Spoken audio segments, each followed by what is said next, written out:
70 টুকরা পর্যন্ত করেছিল কাফেররা, তার লজ্জা স্থান পর্যন্ত কেটে কেটে টুকরা টুকরা করেছে।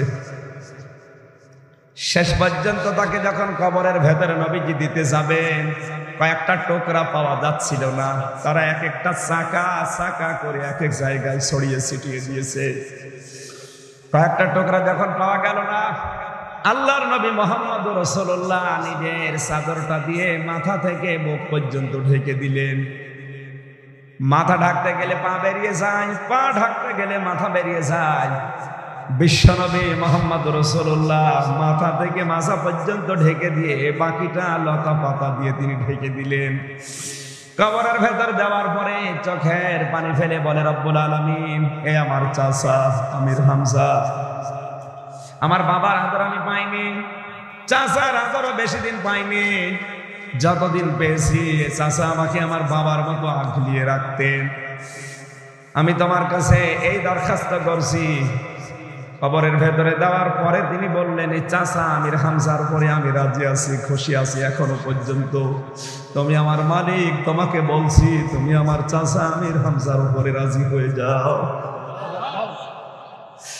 বিশ্বনবী যদি কবরের পাশে দাঁড়িয়ে চাচা সম্পর্কে কথা বলে, আল্লাহ দোয়া কবুল করতে দেরি করার কথা না। যে নবীর দোয়া কোনদিন আল্লাহ ফেরত দেননি, শুধু একটা দোয়া বাদ দিয়ে, যে আব্দুল্লাহ ইবনে উবাইয়ের জন্য নবী দোয়া করেছিলেন, ও দোয়া কবুল হয়নি। তাছাড়া বাকি জীবনে দোয়া করা না, হাত তোলাও লাগে নাই, মনের ভেতরে কামনা আসলে আল্লাহ কবুল করে নিয়েছে। হযরতে আমির হামজা তাহলে শহীদের মর্যাদা পাওয়ার পরে তিনি যে জীবিত ছিলেন প্রমাণ। তার ইন্তেকালের 30 বছর পর মদিনায় একবার প্রচন্ড ঢল হয়, ওই ঢলে তার কবর ভেঙে যায়। হজ করার সময় আমি নিজে আমির হামজার কবরের কাছে দাঁড়িয়ে, ওর পাশে এখন তো ঘিরে দেওয়া আছে, নিচে দেখে এসেছিলাম। কবর ভাঙ্গা কবর থেকে ফিনকি দিয়ে রক্ত বের হয়ে পানির সাথে মিশিয়ে নালা দিয়ে যাচ্ছিল। ওই জামানায় যারা আমির হামজার সাথে যুদ্ধ করেছিল উহুদের ময়দানে, তারা এখন বড় হয়ে গেছে, মুরব্বী। রক্ত কোথা থেকে আসে অনুসন্ধান করতে গিয়ে দেখে 30 বছর আগে উহুদের ময়দানে বিশ্ব নবীর সাথে জিহাদে শামিল হয়ে তার চাচা যে সমস্ত জায়গাগুলো ক্ষত বিক্ষত হয়েছে, ওই জায়গা দিয়ে এখনো তাজা রক্ত ফিনকি দিয়ে বের হচ্ছে। উনি যদি খাবার না খাবে, রক্ত তৈরি হলো কি দিয়ে? কথা বলেন এখানে। তার মানে শাহাদাতের মরণ ওনার কবুল হয়ে গেছে। ওনার মরণ আল্লাহ এমনিতে শাহাদাত দেয়নি, তার ঈমান, তার ঈমানের যে তেজস্বী এবং তার যে কর্মকাণ্ড অ্যাক্টিভিটি, যেটা আল্লাহ পছন্দ করেছিলেন, এজন্য তাকে শাহাদাতের মরণ দিয়েছেন, সাধারণ মরণ দেয়নি। আপনারা যারা বেশি দিন বেঁচে থাকাকে মনে করছেন সফলতা, না, এটা মিথ্যা কথা, এটা ধোঁকা। কোন মানুষ যদি 2 বছরও হায়াত পায় আর মরণের পরে আল্লাহ যদি তাকে মাফ করে দেয়, তার জীবন সফল। ফামান যুহজিহা আনিন নারি ওয়া উদখিলাল জান্নাতা ফাকাদ ফাজ ওয়া মাল হায়াতুদ দুনিয়া ইল্লা মাতাউল গুরুর। সূরা আলে ইমরানের 185 নম্বর আয়াতের শেষের দিকে আছে, আল্লাহ পাক বলেন, ওই লোকটার জীবন তো সফল যাকে আমি আল্লাহ আস্তে আস্তে জাহান্নামের কাজগুলো থেকে বাঁচিয়ে বাঁচিয়ে জান্নাতের কাজের দিকে এগিয়ে দেই। তার মানে জাহান্নাম থেকে মুক্ত করে যাদেরকে জান্নাতের কাজগুলো করায় ওই দিকে এগিয়ে দেই, ওই মানুষটার জীবন সফল। জোরে বলুন সুবহানাল্লাহ। তাহলে বেশি দিন দুনিয়ায় হায়াত পাওয়ার অর্থই বেশি দিন বেঁচে থাকা না, শাহাদাতের মরণ পাওয়া, এইটাই আসল জীবন। আর এটা আল্লাহ সবাইকে দেয়। বলেন বলেন। যার জীবন যৌবন আল্লাহর পছন্দ হয়, তাকে শুধু শাহাদাতের মরণ দিয়ে ধন্য করে। কারণ কি, আল্লাহ এই দুনিয়া আর 40 বছর 50 বছর খাওয়াতে চায় না, কিয়ামত পর্যন্ত তার হায়াত বৃদ্ধি করে দিয়ে নিজে খাওয়াতে চায়। আমি যে কথা বলছিলাম, পৃথিবীতে আজ কোরআনে কারীম দিয়ে ডাকতে গেলে বিপদ হচ্ছে, ষড়যন্ত্র হচ্ছে, আমরা দেখতে পাচ্ছি। এটা থেকে আল্লাহ বাঁচাবে, তার অর্থ হচ্ছে তাকে যদি বাঁচাতে চায়, এই 50, 70 বছর 80 বছর হায়াত দিয়েই না, অনন্তকাল হায়াত দিয়ে শাহাদাতের মরণ দিয়ে ধন্য করে দেয়। তাহলে আমার মেন কথা ছিল কোরআনে কারীম দিয়ে প্রচার যখন নবীজি করলেন, সর্বপ্রথম গালি ছিল কি? পাগল বলার পেছনে কারণ কয়টা? আরো জোরে। এক নম্বরে, আজ আলেমদেরকে যারা আজ উল্টা পাল্টা গালি দেয় কোনো কারণ নেই, এমনি এমনি। এমনির পেছনে আর একটা এমনি আছে না? কে? মিডিয়া। দুই নম্বরে সিয়ার। এ সিয়ার এই সিয়ার না, ও সিয়ার হচ্ছে 1734টা সিয়ার। হ্যাঁ, কথা বলছে? ঠিক ঠিক করবেন না, চুপ করে থাকেন। এই 1734টা সিয়ার অনেকের পেছনের দরজা দিয়ে শুধু নাড়াচাড়া দেয়, আরো উল্লুকের মতো বসে বসে লাফায়। কারণ এই দেশের যারা ষড়যন্ত্র করছে, যারা পেছনের দরজায় আছে, ওরা খুব ভালো করে জানে 96% মুসলমানের এই সেন্টিমেন্টের দেশে কোরআন এবং আল্লাহ রাসূলের বিরুদ্ধে ডাইরেক্ট অবস্থান নিয়ে টিকে থাকা যাবে না। এখানে সামনে আসলে তো ধরা খাবো। আমার নামের আগে মোহাম্মদ আছে, নামের শেষে ইসলাম আছে, কি করি? যাওয়া যাবে না। পেছনের দরজা দিয়ে শুধু নাড়াচাড়া করে আর সামনে রেখে দেয় বিভিন্ন চোরকে। এ চোর যে চোরই হোক, গরু চোর হোক, ছাগল চোর হোক, আল্লাহর যে বান্দাই হোক, এরকম চোরকে সামনে দিয়ে পেছনে খালি নাড়াচাড়া দেয়। এরকম মানুষ দেশে নেই? এই পেছনে যারা নাড়াচাড়া দেয় এরা হচ্ছে এমনি এমনি। ওরা কি? প্রথমে যারা দেখছে ওরা এমনি, আর ওর পেছনে যা আছে এই মানুষ, ওরা ওখানে হাত ধরে বসিয়ে দেন, ওরা হাত ধরে ওখানে বসিয়ে দেন। কি সমস্যা? কেউ প্রজেক্টরের? ঠিক আছে, প্রজেক্টর হলে থাকে। আর যাদের ইউটিউবার হয় যে ঝামেলা করে, ওরা হাত ধরে ওখানে বসিয়ে দেবেন, হাত ছিড়িয়ে যায় যা না। ঠিক আছে ভাই, এখানে মানুষের জায়গা হচ্ছে না, অন্য জায়গায় একটা প্রজেক্টর দিয়েছে, এই জন্যই তো ডিস্টার্ব করছে। বসে বসে টান দিচ্ছে।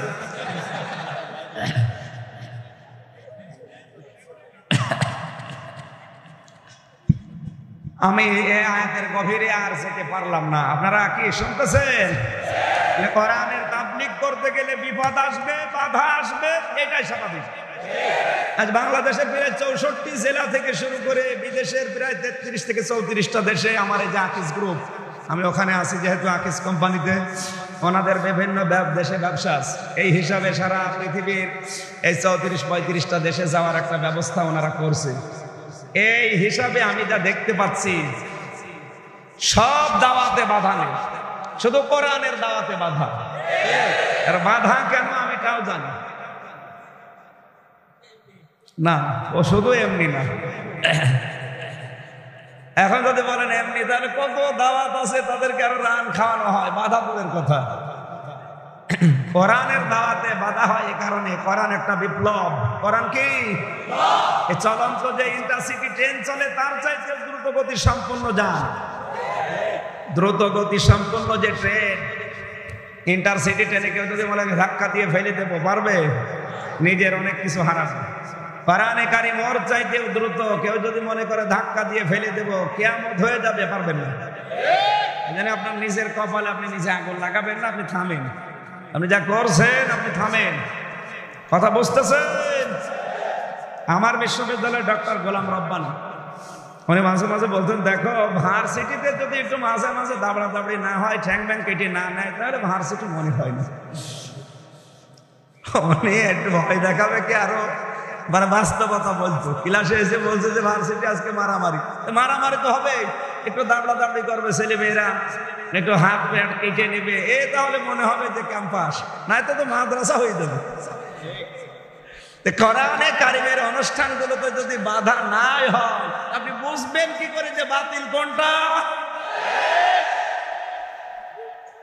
নাজিল হওয়ার পর থেকে, আমি সেদিন মিরপুরে বলেছিলাম চিড়িয়াখানার পাশে, যে নাজিল হওয়ার পর থেকে কোরআনের শ্রোতা 3 প্রকারে বিভক্ত হয়ে গেছে। প্রথমেই তারা যারা শুনলেই বাধা দেয়, আজও দেখেন শুনলেই যারা বাধা দিচ্ছে, ওরা এক কথায় বিনা দলিলে কাফের। আর যদি দলিল নিতে চান, সূরা হামিম সেজদার 26 নম্বর আছে। আমি তো আগেটা মন মতো বললাম যে বিনা দলিলে কাফের, আর পরেরটা বললাম দলিল দিয়ে। আকালাল্লাযীনা কাফারু লা তাসমাউ লিহাযাল কুরআন। আবু জেহেল ওই সময় দারুন নাদওয়ার বৈঠকে তার সংসদে আইন পাশ করে বলেছিল সব চলতে দেওয়া যাবে, মুহাম্মদের কোরআনের অনুষ্ঠান যেন না চলে। তাহলে এই সিদ্ধান্ত আজও যারা বাংলাদেশে নিচ্ছে, মাছের বাজার চলছে, গরুর বাজার চলছে, করোনার দোহাই দিলে ওইগুলো বন্ধ করেন না কেন? আর যত বাধা সব আপনার কোরআনের অনুষ্ঠানে, তার মানে আপনার ওই ধারণা ওই আবু জেহেলের মতো। আবু জেহেলের দ্বিতীয় ধারণা কি ছিল? অল গৌফিহি, শুধু কোরআনের অনুষ্ঠান বন্ধ করবা হবে না, ওটা যেন আয়োজন করতেই না পারে, বিভিন্ন কায়দায় বন্ধ করো। ঢোল ঢুকি তবলা বাজাও, হট্টগোল করো। এখন আর ঢোল ঢুকি তবলা বাজায় না, 144 ধারা জারি করবে। সিস্টেম শুধু পাল্টিয়েছে, জিনিস তো একই, জিনিস এক না, সিস্টেম শুধু পাল্টিয়েছে। সিস্টেম পাল্টালে জায়েজ হয়? বলেন বলেন। আপনি লিখে দিলেন যে বিসমিল্লাহ মদের দোকান, জায়েজ হবে? ওখানে খাওয়ানো হচ্ছে কি, আর নাম দিয়েছে জিনিস তো একই। ও বিসমিল্লাহ বলে খেলেও গুনাহ হবে, হরি বলে খেলেও গুনাহ হবে।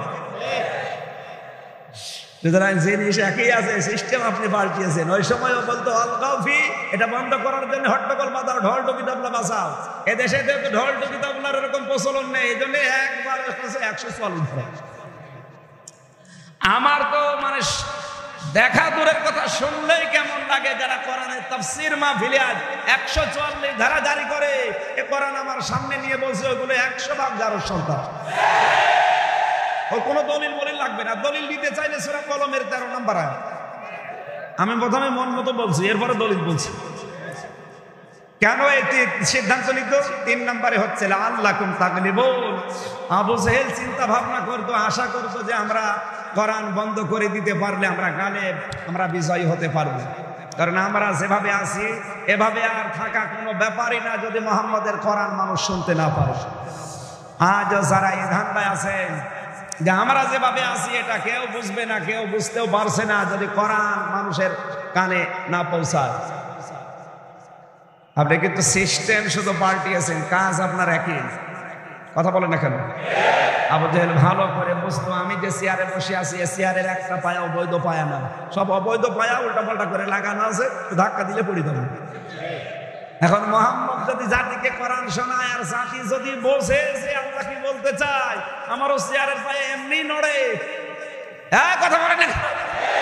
হ্যাঁ, যাদের চেয়ারের পায়া এই যে চেয়ারের পায়ের মতো, এটা তো শক্ত আছে, তারা এই ধান্দায় আছে যে অন্তত যা করে করুক, কোরআন যেন মানুষ শুনতে না পারে।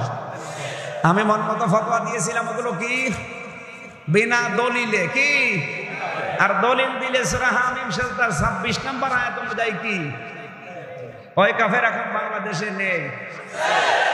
কত জোরে বলার দরকার নেই, এমনি দিনকাল ভালো না, এটা থাক।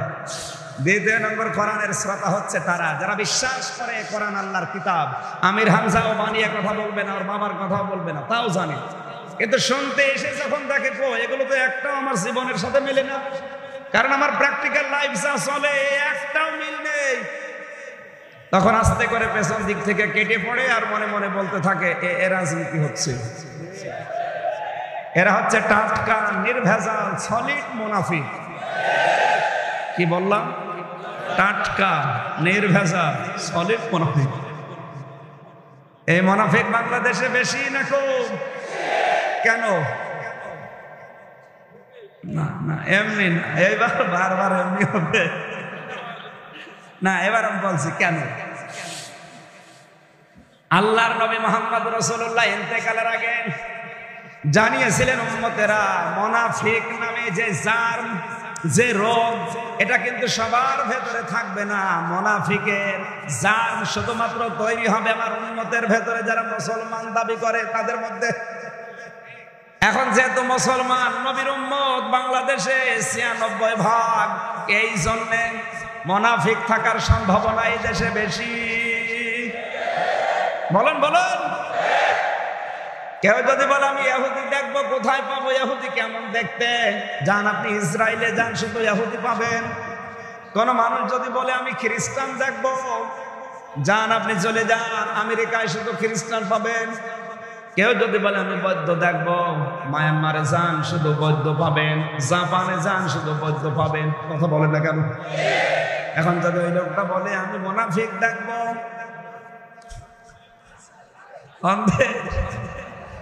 কারণ এই দেশে মুসলমান বেশি। কথা বলা লাগবে, এদের নবীজির কথা বললাম আমি। আপনি বৌদ্ধ দেখতে চাইলে মায়ানমারে যাবেন, জাপানে যাবেন। ইহুদি দেখলে ইসরায়েলে যাবেন। খ্রিস্টান দেখতে হলে আমেরিকায় যাবেন। আর মুনাফিক দেখতে হলে বাংলাদেশে আসাই লাগবে, কারণ এদেশে 100 জনের 96 জন মুসলমান। নবীজির এই কথা অনুযায়ী দেশে মুনাফিক থাকার সম্ভাবনা বেশি না কম? মুনাফিকের 10টা আলামত আমি পেয়েছি। মুনাফিকরা সব চায়, আল্লাহর আইন চায় না। দাড়ি টুপি জুব্বা মাথায় দিয়ে অনেকে এদেশে আল্লাহর আইন চায় না, আছে না নেই? এগুলো টাটকা নির্ভেজাল সলিড। আল্লাহ আমাদের হেফাজত করুন, শুনে বলেন আমিন। এটা যেহেতু রজব মাস, আমি স্থান কাল পাত্র ভেদে কথা বলবো ইনশাআল্লাহ। বাস্তবতার দিকে তাকিয়ে আমাদের কি দরকার, কি শিক্ষা নেওয়া দরকার, কি বর্জন করা দরকার এই মাস থেকে, সেই হিসাবে আমি একটা আয়াতও পড়েছি। খালি মেরাজের ঘটনা বলতে বলে আমি ঘটনা বলি না, আমি শিক্ষা বের করি। রজব থেকে আল্লাহ পাক নবীজিকে কি দিয়েছিলেন আর কি করতে বললেন, এই বিষয়টা আমাদের অন্তত, যেহেতু আজকে 28 তারিখ, গত রাতেই নবীজির মেরাজ হয়ে গেছে, কিছু শিক্ষা নিয়ে যাওয়া যাবে না? সূরা বনী ইসরাইল থেকে মাত্র একটা আয়াত পড়েছি। আল্লাহ রাব্বুল আলামিন বলেন, সুবহানাল্লাযী আসরা বিআবদিহি লাইলাম মিনাল মাসজিদিল হারাম ইলাল মাসজিদিল আকসা। তিনি সেই পবিত্র সত্তা যিনি তার বান্দাকে কোন এক রাতের বেলা মসজিদে আকসা, হারাম থেকে মসজিদে আকসা পর্যন্ত ভ্রমণ করিয়েছিলেন। এইটার নাম হচ্ছে ইসরা। এটার নাম কি বলেন বলেন? আর এখান থেকে শুরু করে একেবারে আল্লাহর লিনুরিয়াহু মিন আয়াতিনা, আল্লাহর বিভিন্ন নিদর্শন তাকে দেখালেন। তার চারিদিকে আল্লাযী বারাকনা হাওলাহু, চারিদিকে বরকতময় করে বিভিন্ন নিদর্শন যে দীর্ঘ 27 বছর ধরে ধরে তাকে দেখিয়েছিলেন, এই 27 বছরের নাম হচ্ছে মেরাজ। তাহলে প্রথমটার নাম মসজিদে হারাম থেকে আকসা পর্যন্ত ইসরা, আর ওখান থেকে দীর্ঘ 27 বছরের সফরের নাম আরবিতে মেরাজ। কথা বুঝতেছেন? বিশ্বনবী মুহাম্মদ রাসূলুল্লাহকে এই রজব মাসের 27-এ রাতের বেলা বাইতুল কাবা শরীফে হাতিমের ভেতরে তুমি ঘুমিয়েছিলেন। নবীজিকে আল্লাহ নিয়ে গেলেন জিবরাইলকে দিয়ে, বরাকের মাধ্যমে প্রথম আসমান, দ্বিতীয়, তৃতীয়, চতুর্থ, পঞ্চম, ষষ্ঠ আসমান। আল্লাহ রাব্বুল আলামিন বলেন, আমার জাহান্নামকে তাকে দেখালাম, বিভিন্ন শাস্তি যে হচ্ছে যেখানে, ওইগুলো আগে দেখতে লাগালাম। শাস্তিগুলো দেখে নবীজি জিজ্ঞাসা করলেন, জিবরাইল, এই যে মাথা চূর্ণ বিচূর্ণ হয় আবার মাথা ঠিক হয়ে যায়, এগুলো কারা? জিবরাইল বলে, হে নবী, এই মানুষগুলো আপনার উম্মতের ভেতরে তারা দুনিয়ায় যারা সুদ খেত। কি খেত? ঢাকায় তো সুদ নেই, এখানে রপেন চলছে, সুদের নাম পাল্টিয়ে অনেকে খাচ্ছে, সুদকে বানিয়েছে এখন ইন্টারেস্ট। হ্যাঁ, কথা বলেন। যারা সুদকে ইন্টারেস্ট বানিয়ে খাচ্ছেন, আমি এখান থেকে আপনাকে থামাতে চাই। কোরআন হাদিস দিয়ে ওয়াজ করলে আপনি থেমে যাবেন না, আপনাকে আগে যুক্তি দিয়ে আগে বুঝিয়ে দেখি আপনি থামতে পারেন কিনা। কুষ্টিয়ার ওই যে কাহিনী আমি সেই 16 সালে বলেছিলাম, বড় বাজারে মসজিদে একজন বসে বসে শুধু জিকির করছে। কে ভাই আপনি কি করেন? বলছে, আমার কোনো কাজ নেই, আমি শুধু জিকিরে আছি, ফিকিরে আছি। জিকির ফিকিরে আছেন, কি করেন না মানে? আপনার এই শহরে থাকতে টাকা লাগে, কোথায় পান? বলছে, বাবার জমি ছিল শহরে, ওটা বিক্রি করে আমি ব্যাংকে রেখে দিয়েছি, ওখান থেকে প্রতি মাসে টাকা আসে 35,000 লাভ। তাও বলছে না সুদ। বলছে, ওই টাকা তুলি আমি বাজার করি, খাই আর আল্লাহ আল্লাহ করি, আমার কোনো গুনাহ নেই। না, গুনাহ নেই মানে সুদের টাকা খাওয়ার গুনাহ নেই। বলছে, আমি জানি সুদ খেলে গুনাহ হয়, এটা জানি, এই জন্য এই টাকা আমার নামে না, টাকা আমার বোন নামে রাখা। ওষুধ তুলে এনে দেয়, আমি বাজার করি, ও রান্না করে, আমি খাই, কোনো গুনাহ নেই। আর গুনাহ যদি হয় ওর হবে। আর আমার দিকে যদি গুনাহ আসে, ওই যে আমি নামাজ পড়ি আর জিকির করি, এই নামাজ আর জিকিরের ছাওয়া আমার ওই গুনাহ কাটাকাটি, মাঝখানে জান্নাতে যাব পাও। দেখেছেন কি ধান্দা? এই যে এই সিটানি বাটপারি, এই ধান্দাটা আপনি ওয়াজ করিয়ে ওকে ফেরাতে পারবেন না। ওকে যুক্তি দেন প্রথমে, আমি যেটা দিচ্ছি দেখেন তো মেলে কিনা। বলবো এই লোকটার যে ধারণা, এই ধারণা কি শুধু কুষ্টিয়ার এই একাই নাকি বাংলাদেশে আরো অনেকের আছে? হ্যাঁ, এখানেও আছে। এই কারণেই তো আপনি সুদ ছাড়তে পারেন না। নামাজও পড়েন, সুদও খান, নামাজ পড়েন, ঘুষ খান, নামাজ পড়েন, হোটেলে রাত কাটান। নাকি ঢাকায় হোটেলে রাত কাটা বন্ধ হয়ে গেছে? না মানে 250টা নাইট ক্লাব চলছে আল্লাহর ওলিদের। কত? শুধু ঢাকাতে, ঢাকা সিটির ভেতরে শুধু 250 নাইট ক্লাব চলছে। যদি এখন ক্যাসিনোর বিভিন্ন কাজ কারবার গোপনে আছে, 1 নাম্বার কাজটা চলছে। 1 নাম্বারটা বলবো না, বলা দরকার। চলুক চলুক। ওই যে নিজের বউ বাদ দিয়ে যারা অন্যের বউর কাছে রাত কাটাচ্ছে, এটা 1 নাম্বার কাজ। এই প্রকাশ্য এই জেনা, ব্যভিচার, ধর্ষণ যাই বলেন, মেরাজের রাত্রে যে 7 নম্বর শিক্ষা নবীকে দিয়েছিলেন, এটা ছিল এটা, আলা তাকরাবুজ জিনা ইন্নাহু কানা ফাহিশা ওয়া সা সাবিলা। জেনার ধারে কাছেও যাবে না, জেনার পরিবেশ হয় এরকম পরিবেশও তৈরি করবে না, কারণ এটা বিভিন্ন রোগ সৃষ্টিকারী একটা পন্থা। আমরা এখান থেকে যে শিক্ষাটা বের করতে চাই, জেনা করছে, ব্যভিচার করছে, মানুষের উপরে জুলুম করছে, সুদ খাচ্ছে, ঘুষ খাচ্ছে, এগুলো কি গুনাহ বলেন? কবিরা। বলেন বলেন বলেন। এই কবিরা গুনাহ করে কালেমা পড়ে মুসলমানের দাবিও করছে, নামাজও পড়ছে, দুইটা তো একসাথে চলতে পারে না। বলেন না কেন? যে কোনো একটা চলা লাগবে। আল্লাহর আইন মানা ফরজ, আল্লাহর নিষেধ মানা ফরজ। কেউ যদি অর্ধেক মানে না, ও যেন একটাও মানে নাই, এইটাই কোরআনের নির্দেশ। আমার ভাইরা, এ লোকটা যে থামাতে পারছে না, এই লোকটার মতো হাজারো মানুষ আজ আমরা এই সুদ, ঘুষ, জেনা, ব্যভিচার, জুলুম, মানুষের অধিকার নষ্ট করা, এটা বন্ধ করতে পারছি না কেন? কারণ আমাদের এই মূল ধারণা আছে, এই কালেমা যখন পড়েছি জান্নাতে একদিন যাবই। এটা ডাহা মিথ্যা কথা।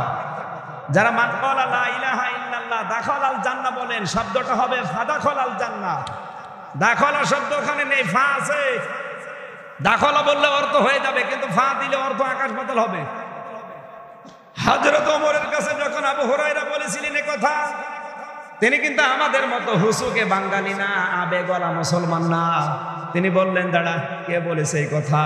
নবীজির কাছে শুনে আসলাম, চলো দেখি কি বলে। হযরত ওমর ওই সময় আমি হাদিসে 2টা শব্দ পেয়েছি, একটা থাপ্পড় দিয়েছিলেন অথবা কলার ধরে একটা ঝাঁকি দিয়েছিলেন। নবী মসজিদে নববীতে বসা, ডাক দিয়ে বলেন, হে রাসূল, আপনি কি বলেছেন মান ক্বালা লা ইলাহা ইল্লাল্লাহ ফাদাখালাল জান্নাহ? নবীজি বললেন, না, হ্যাঁ আমি বলেছি। হযরত ওমর কিন্তু বিচক্ষণ মানুষ ছিলেন। ওই জামানায় যে 10 জন মানুষ লেখাপড়া জানতো, তার ভেতরে ওমর একজন। তিনি শুনলে আন্দাজে হুজুকে সুবহানাল্লাহ পড়তেন না। তিনি চিন্তা করলেন, নবীজি ফা বললেন কেন? দাখালাল জান্নাহ বললেও তো অর্থ হয়ে যেত, ফা বললেন কেন?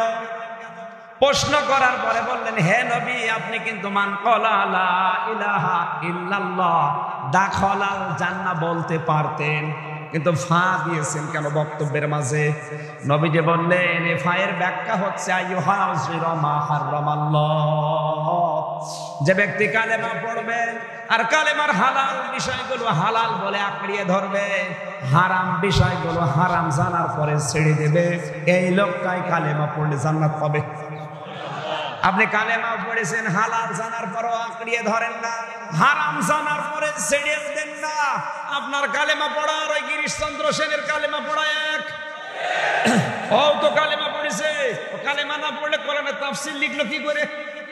কথা বলে না কেন?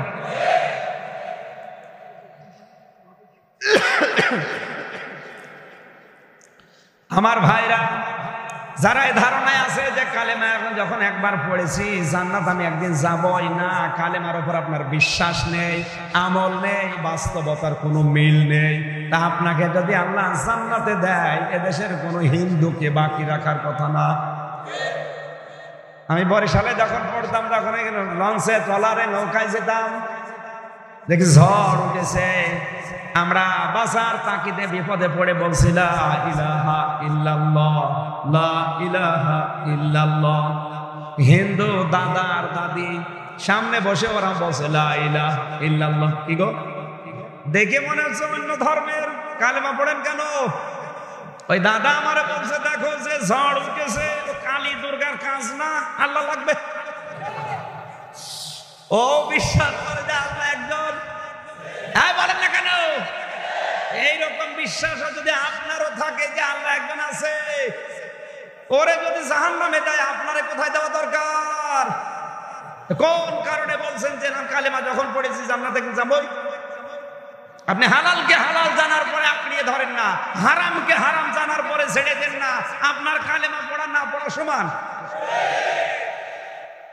একটু খেয়াল করেন তো, আপনাকে জাহান্নামে দেওয়ার পরে 2 বছর 5 বছর 10 বছর পরে বের করে দিক বা না দিক এ বিষয়ে আমার কথা নেই, দিলেও অসুবিধা নেই, না দিলেও আমার কোনো লাভ নেই, আছে বলেন।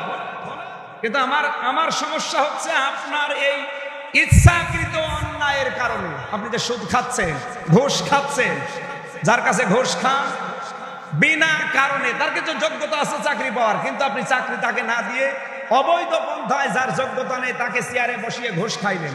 এই কারণে দুনিয়ার মানুষের যে ক্ষতি হয়ে গেল, আপনার ইচ্ছাকৃত রায় দেওয়ার কারণে একটা মানুষ আজ 11 বছর জেলখানায়, আপনার ইচ্ছাকৃত রায়ের কারণে। কথাটা বলছেন, চুপ করেন। আরে আশ্চর্য, চুপ করেন। আমি কি বোঝাতে চাই না বলে চিল্লাচ্ছি, বুঝেছেন আপনি? আপনি ইচ্ছা করে আমাকে ধরিয়ে দিলেন বিনা কারণে, আমার বিচারক ইচ্ছা করে রায় দিয়ে জেলে দিয়ে দিল 10 বছর।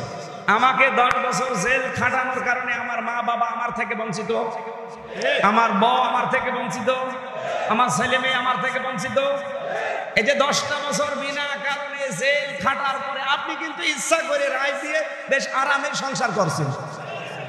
আপনি খুব আরামে দুনিয়ার সংসার করে আপনি মারা গেলেন। আপনাকে আল্লাহ জাহান্নামে দিলে যে অন্যায় রায় দিয়েছেন, এই কারণে জাহান্নামে দিয়ে 2 বছর পরে আবার বের করে দিল। আপনি মনে করছেন আমি তো কালেমা পড়েছি, তা আমার যে 10 বছর ক্ষতি হয়ে গেল, আমি যে 10 বছর বোর কাছে থাকতে পারলাম না, এই ক্ষতিপূরণ দেবে কি?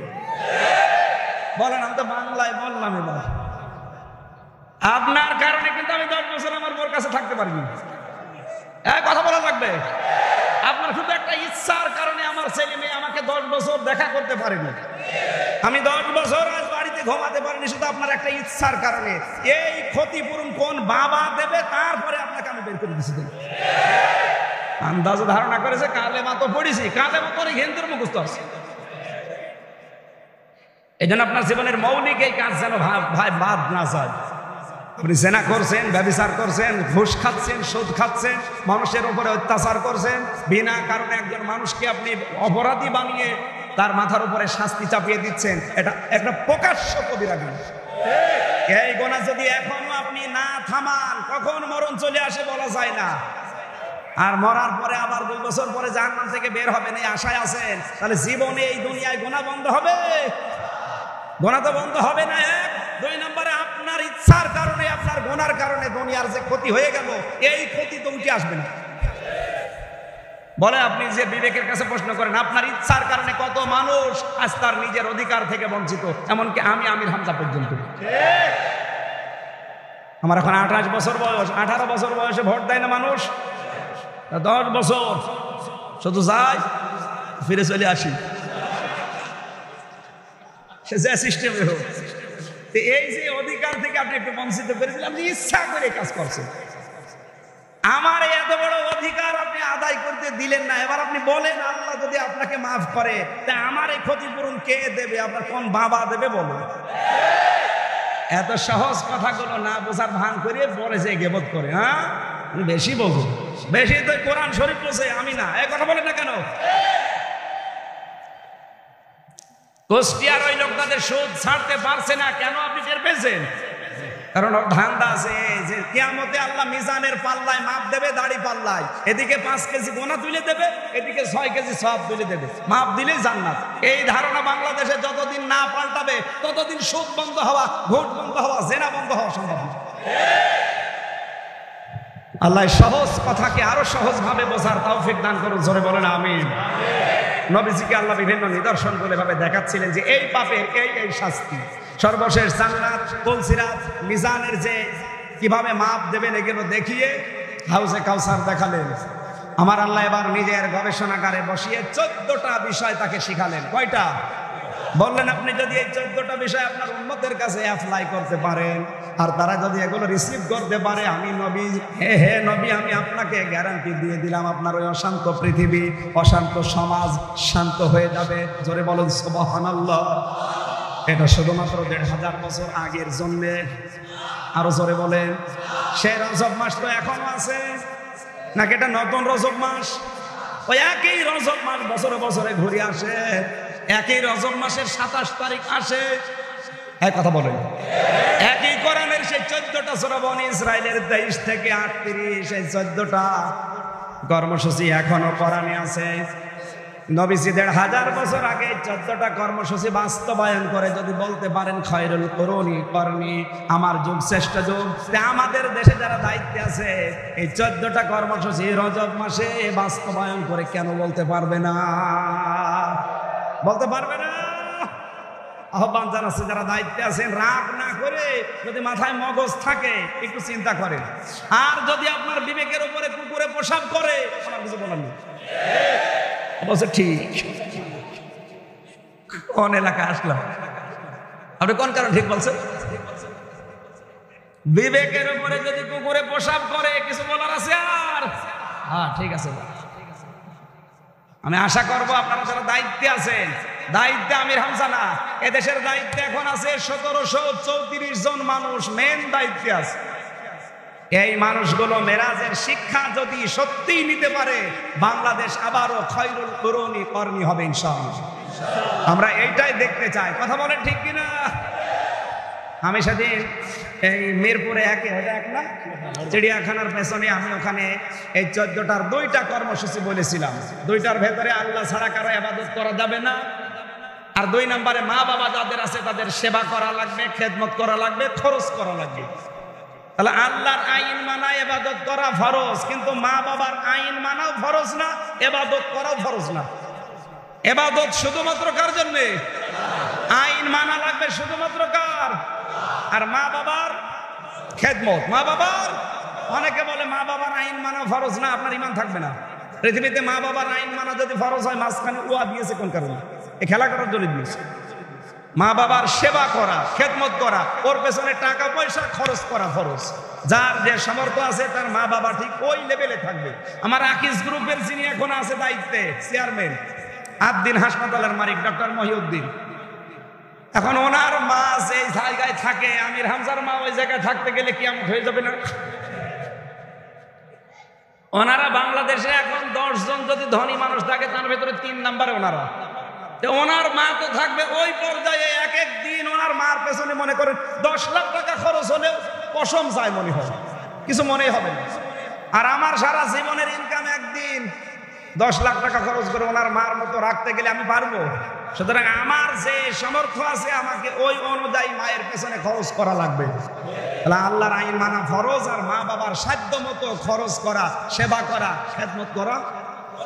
এই খেদমত কিভাবে করবেন আল্লাহ তার ধরন দিয়েছেন 5টা, ওখানে আমি ব্যাখ্যা সহ বলেছিলাম। 3 নম্বরে এবার বলছি। আল্লাহ রাব্বুল আলামিন বলেন, হে নবী, দুনিয়ায় যাবার পরে আপনি কি করবেন জানেন? এখানে আলেম নেই, আমি আলেমদেরকে বলছি, এবার আপনাদের কাজে লাগবে। ওয়াতি যাল কুরবা হাক্কাহু ওয়াল মিসকিনা ওয়া ইবনাস সাবিল ওয়ালা তুবাদ্দির তাবদীরা। জোরে বলেন আল্লাহু আকবার। আল্লাহ পাক বলেন, হে নবী, না এখানে কথা বলে কি, কথা বলেন কেন? একটু চুপ করেন, আমি 5-7 মিনিট সময় নিচ্ছি, একটু চেয়ে নিচ্ছি সময়টা। খুব গুরুত্বপূর্ণ একটা তথ্য এই আয়াতের ভেতরে আছে, আপনার চিন্তার জগতে ঝড় উঠবে ইনশাআল্লাহ। আলেমদেরকে, আপনি আলেম না? হ্যাঁ ঠিক আছে, আপনার লাগবে না। আল্লাহ পাক বলেন, তুমি যদি দিতে চাও দুনিয়াতে দান, সাদকা, হাদিয়া, তোহফা এগুলো শুরু করা লাগবে প্রথমে আতিদাল কুরবা, নিকট আত্মীয়কে দিয়ে। পৃথিবীর মানুষের সবচাইতে নিকট আত্মীয় হচ্ছে তার মা, বাবা, স্ত্রী, সন্তান, চাচা, ফুফু, প্রতিবেশী। এরপরে চট্টগ্রাম কয় নাম্বার? 7 নাম্বার। কত? প্রথমে মা, বাবা, স্ত্রী, সন্তান, চাচা, ফুফু, প্রতিবেশী, এরপরে চট্টগ্রাম, সিলেট, বরিশাল। কয় নাম্বার বলছে? 8 নাম্বারে। এ সিরিয়াল দিয়েছেন আল্লাহ সূরা বাকারার 215 নম্বর আয়াত, তার দলিল। আল্লাহ তাআলা সিরিয়াল দিলেন এইভাবে যে খরচ করতে চাও এইভাবে খরচ করে তারপরে বরিশালে যাও। আর আপনি সব বাদ দিয়ে চলে গেলেন একবারে সিলেটে, বরিশালে। আপনার দান কবুল হওয়া দূরের কথা, আল্লাহর আরো রাগ হবে, কারণ আপনি আল্লাহর সিরিয়াল মানেননি। এই কথা বলেন না কেন? বাংলাদেশে সিরিয়াল না মেনে দান করা মানুষ নেই। নিজের মা আছে, এই শীতের রাতে কোনোদিন মায়ের কাছে একটা লেপ কিনে দেবে, কম্বল কিনে দেবে, দেয় না। বাবার কাছে এই গরমে একটা মশারি দেবে, একটা কয়েল দেবে, জীবনও দেয় না। স্ত্রীকে সাজগোজ করার জন্য যে সোনো পাউডার লাগে এগুলো কিনে দেয় না, শুধু লোকের বউ দেখে মজা মারে। কি কথা বলেন এখন? নিজেরটা দেখবে তো না, নিজেরটা থাকে চাকরানের মতো, আর বাইরে দেখে দেখে মজা মারছে। এখন যদি বলেন হুজুর আমরা দেখি বিভিন্ন কায়দায়, আপনি দেখেন কোন কায়দায়? ঢাকার মগবাজারে আমি থাকি, ওখান থেকে যদি রিকশায় উঠি, সামনের রিকশার দিকে তাকালে দেখবেন ফুটবল খেলার মাঠ। এমন ব্লাউজ জায়গায় দিয়েছে পিঠে, কথা বলছেন, সামনে তো তাকাতে পারি না, কি দেখবো? সামনের দিকে এমন কায়দায় ঝুলিয়ে রাখে, ওখানে লিখে রাখে এক বুক জ্বালা। ও দেখলে বাকি শব্দটা তো আমি বলতে পারলাম না, এই কথা বলেন না কেন? রাস্তার আশপাশে যারা দাঁড়িয়ে থাকে ওরা বলে, ওরে মাল। আপনার বউ দেখে, মেয়ে দেখে কেউ যদি বলে মাল, ওই মালের পেটে আর ভালো মাল আল্লাহ দেবে না। ওই মালের পেট থেকে যা আসবে সব আসবে পিচ্ছি হান্নান, এরশাদ, শেখদার বলবেন এবার চাচা এরশাদের দিকে চলে যাবে, এইগুলো বের হবে। কারণ মেয়েদের এই কয়েক ইঞ্চি পেট, এ খুব দামি জায়গা। এটা যার যত খারাপ, যত রকমের নজর এখানে পড়বে, তত রকমের এই মডেল রোমানা তৈরি হবে। আজকে দেখলাম মডেল রোমানার নাকি স্বামী হচ্ছে 28টা। ও কি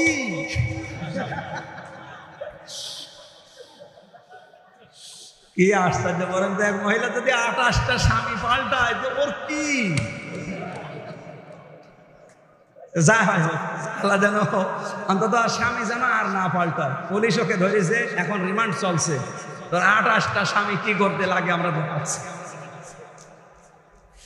তাহলে মেয়েদের এই পেটের কারণে এগুলো তৈরি হচ্ছে। সম্মানিত মা বোনেরা, আশা করছে যদি বিবেক থাকে, মুসলমানের মেয়ে দাবি করেন, পেটটা ঠিক করেন। আব্দুল কাদের জেলানি যে মায়ের পেটে এসেছিল এমনি আসে নাই। আপনার পেটে আজ ভালো ভালো সন্তান আসে না কেন?